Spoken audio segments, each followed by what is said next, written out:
Le journal de 13h30 sur les ondes de RTCI. Bonjour à toutes et à tous. Au sommaire de cette édition. Conseil ministériel autour de la numérisation de l'administration. 138 projets pour moderniser les services publics et intégrer l'intelligence artificielle. 3 dinars, 414 millim pour 1 euro. Le dinar atteint un niveau de dépréciation historique, mais sans fragilité interne selon les experts. Bonne dynamique pour les investissements locaux durant les 7 premiers mois de 2025 avec des recettes de 3,9 milliards de dinars et la création de plus de 53 000 emplois. C'est la rentrée ce mercredi pour la formation professionnelle. 23 600 apprenants inscrits pour cette session avec de nouvelles spécialités dans l'industrie et le textile. Environnement, lancement aujourd'hui des assises sur les solutions fondées sur la nature pour renforcer l'adaptation de la Tunisie au changement climatique. Dans le monde, plus de 150 cibles visées hier à Gaza par l'ennemi sioniste, 12 martyrs recensés et nouvelles sanctions européennes encore incertaines. Enfin, météo, température entre 28 et 39 degrés. Mesdames et messieurs, bonjour. La chef du gouvernement, Salah Zafrani Zenzeli, a présidé hier un conseil ministériel consacré au projet de numérisation de l'administration. Selon la présidence du gouvernement, 138 projets sont prévus pour 2025-2026 afin de moderniser les services publics, interconnecter les ministères, renforcer la cybersécurité et développer l'économie numérique. L'État souhaite également généraliser le paiement électronique, faciliter l'accès des citoyens et des entreprises aux services administratifs et intégrer l'intelligence artificielle. Salah Zafrani Zenzri a souligné que la digitalisation est essentielle et même nécessaire pour améliorer les services et attirer les investissements dans le cadre d'une vision nationale unifiée pour le quinquennat 2026-2030. Ouverture aujourd'hui à Tunis de la 49e session du Conseil des gouverneurs des banques centrales arabes. L'inauguration a été marquée par l'intervention du gouverneur de la Banque centrale de Tunisie, Fathi Zouhaïr Nouri, qui a salué le rôle central de cette assemblée, la qualifiant de plateforme de dialogue et de coordination entre les responsables monétaires arabes et appelant à une coopération renforcée ainsi qu'à des plans d'action concrets. Il intervient au micro de Zainfers. C'est un événement très important que le marché international observe avec beaucoup d'attention. Donc en une semaine, pratiquement en 2 jours, on a eu 2 grands événements. Le fait d'augmenter la notation de la Tunisie, passer de C à B, et d'inviter les gouverneurs du monde arabe à cette manifestation exceptionnelle. L'objectif, c'est de faire face actuellement aux différents problèmes que rencontre l'économie mondiale, parce qu'on vit un moment d'incertitude énorme. On ne sait plus où aller, donc des crises, des chocs successifs. Ça se complexifie, on ne sait plus comment résoudre donc, ces chocs. Tout le monde essaie de se préparer maintenant à des événements négatifs pour faire face et pour les absorber et aller vers une croissance durable. Une place financière régionale arabe. Vous savez, la place de Londres, c'est une place donc, internationale. New York, c'est une place financière internationale. Donc une place régionale du pays arabe, donc ça sera très bien vu. Et pourquoi pas? On a les moyens, on travaille pour ça aussi. Il faut passer à l'action. En marge de cet événement, Fathi Zouhaïr Nouri a indiqué qu'un projet de coopération est en préparation pour s'inspirer des expériences avancées en matière de paiement électronique dans le monde arabe et aller de l'avant dans la modernisation du système financier tunisien. Le gouverneur de la BCT, Fathi Zouhaïr Nouri, au micro de Zainfers. C'est un projet, on travaille sur le paiement, donc, mais on va y aller progressivement. Il y a de l'expérience, il y a des pays qui ont réussi, qui ont un système de paiement très très développé. Allez voir en Arabie Saoudite comment que ça se passe. Allez voir en Égypte, ils ont un système de paiement, tout le monde utilise la carte, tout le monde utilise les portables donc pour faire les transactions. Ça aide beaucoup. Leurs techniciens vont nous en montrer comment faire et on l'a fait déjà avec l'Égypte et on va le faire bientôt avec l'Arabie Saoudite, déjà un programme en vue, on va les voir. Le dinar tunisien en perte de vitesse face à l'euro, il s'échange depuis plus d'une semaine à 3 dinars 414 millim pour 1 euro, soit son deuxième plus haut niveau historique selon la Banque centrale. L'analyste financier Bassem Naïfel explique que cette évolution s'explique par la force de l'euro sur les marchés mondiaux et non pas une fragilité interne, une situation qui pourrait même profiter à court terme à l'économie tunisienne, les exportations étant majoritairement libellées en euros, tandis que les importations essentielles, payées en dollars, coûtent moins cher.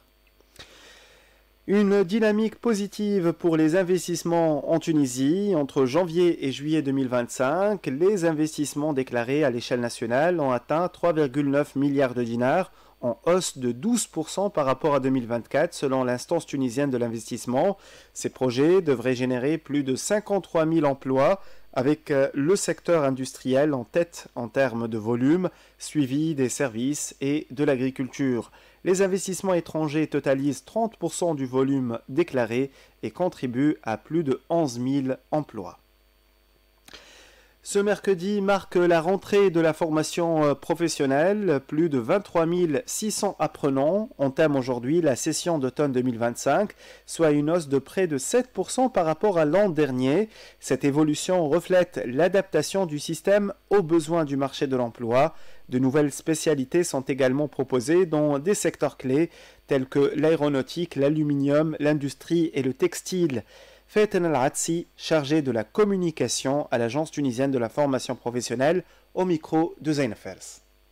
Le nombre d'offres de formation pour la session d'automne 2025 est plus que 23 600 places contre 22 000 places l'année précédente. Donc ces offres sont réparties selon les différents niveaux. Ça représente une augmentation de presque 7% par rapport à l'année dernière. Parmi les nouveautés de la rentrée figurent plusieurs spécialités.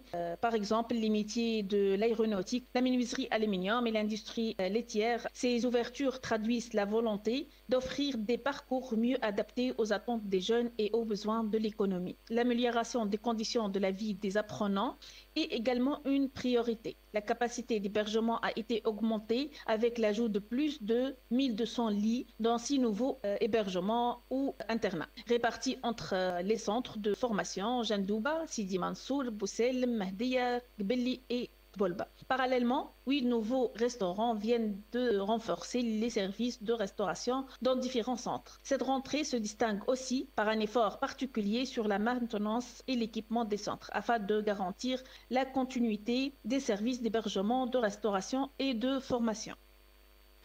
Le ministère de l'Enseignement supérieur annonce une nouvelle procédure pour les inscriptions universitaires des bacheliers 2025. Après avoir réglé les frais d'inscription, les étudiants doivent accéder à l'application Massari via le site www.dossier-inscription.rnu.tn pour valider leurs données personnelles et scolaires.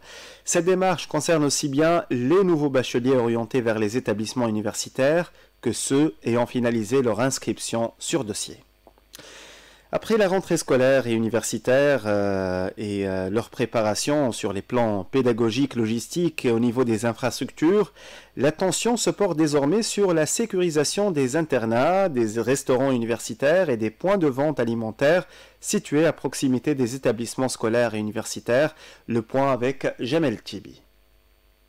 Des services régionaux de l'instance nationale de sécurité alimentaire des produits alimentaires ont engagé un programme de contrôle des restaurants universitaires, des internats dans les collèges et les lycées et dans les points de vente alimentaires, essentiellement les restaurants situés autour de ces établissements. Le tout pour éviter les risques d'intoxication alimentaire et de préserver la santé des élèves et des étudiants, mais aussi pour prendre connaissance des dispositions prises par les employés dans ces établissements en matière de respect des conditions d'hygiène requises lors de l'exercice de leur profession. Ces contrôles, nous dit-on, se dérouleront de manière périodique et de façon inopinée, tant il y va de la sécurité sanitaire des élèves et des étudiants, mais aussi de tous ceux qui sont inscrits dans les centres de formation professionnelle et bénéficier de la gratuité de la restauration.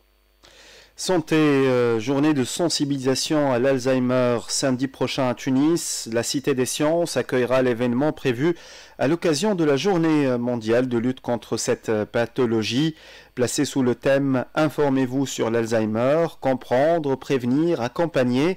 L'initiative réunira patients, familles, professionnels de santé et chercheurs autour des conférences, ateliers interactifs et sessions de soutien. Cette manifestation vise à informer le public, promouvoir la prévention et faciliter l'accompagnement des personnes touchées. Environnement, face à l'urgence climatique, la Tunisie mise sur la nature. Pour la première fois dans le pays se tiennent les assises sur les solutions fondées sur la nature, un rendez-vous inédit réunissant chercheurs, experts, collectivités et acteurs locaux autour de l'adaptation climatique inclusive grâce à la nature, organisée dans le cadre du projet Action climatique inclusive en Tunisie, porté par la Fédération canadienne des municipalités et son partenaire local, le centre CILG. Cet événement vise à faire des solutions fondées sur la nature un levier central des politiques publiques face aux défis de changement climatique. Conférences, panels et formations sont prévus pour échanger, apprendre et construire ensemble une résilience durable. Neila Al-Akrami, directrice générale du Centre de développement international pour la gouvernance locale innovante, au micro de Rajeb Namara.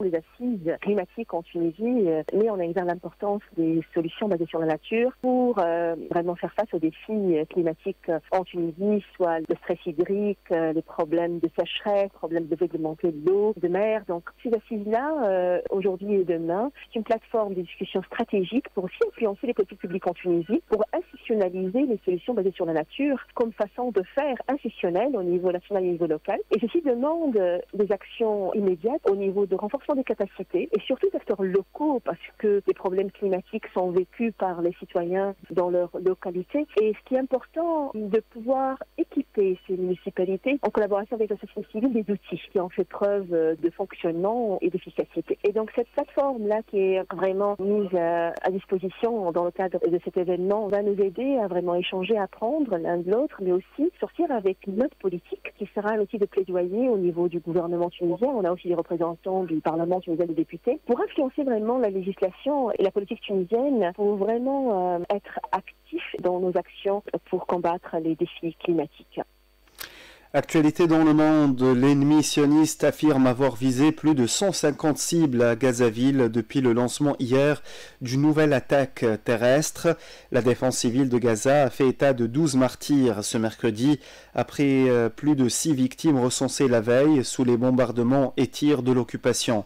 Cette escalade militaire s'inscrit dans le cadre du génocide en cours contre le peuple palestinien, tandis que les quartiers densément peuplés à Gazaville subissent des frappes incessantes.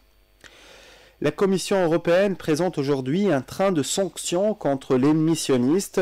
Ces mesures visent notamment les colons extrémistes et certains ministres, ainsi que la suspension partielle de l'accord d'association avec l'Union européenne. Mais à Bruxelles, ces propositions ont très peu de chances d'aboutir. L'Allemagne, l'Italie, l'Autriche et la Hongrie s'y opposent fermement. Ceci intervient alors que des experts de l'ONU ont de nouveau accusé l'entité sioniste de commettre un génocide contre le peuple palestinien à Gaza. C'était dans un rapport publié hier. Malgré cela, l'Europe reste divisée et incapable de prendre des sanctions réelles, confirmant encore une fois le soutien occidental aux crimes de l'occupation.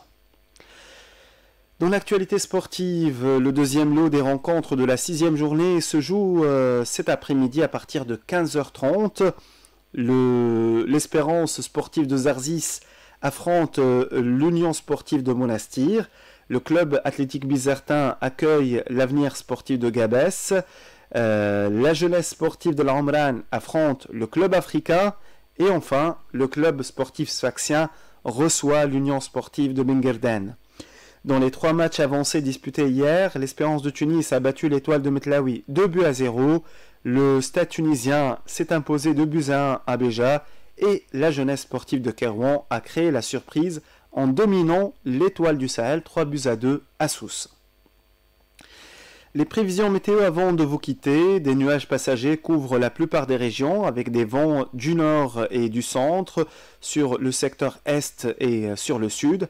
Le vent soufflera fort et localement fort près des côtes et sur les hauteurs, et la mer sera très agitée au nord et peu agitée ailleurs.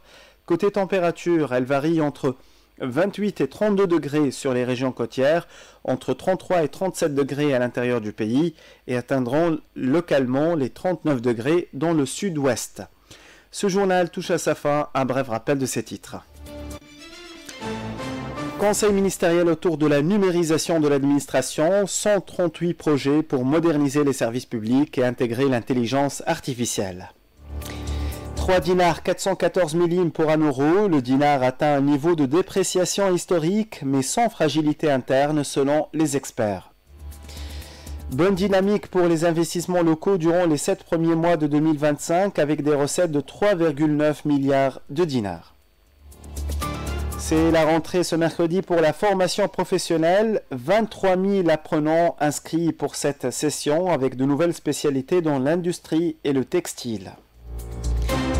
C'est la fin de cette édition. Merci de l'avoir suivi. C'était Tarek Drissi à la technique, Rim Trabelsi côté web et Ziad Mahjoub au micro. Bonne écoute sur RTCI.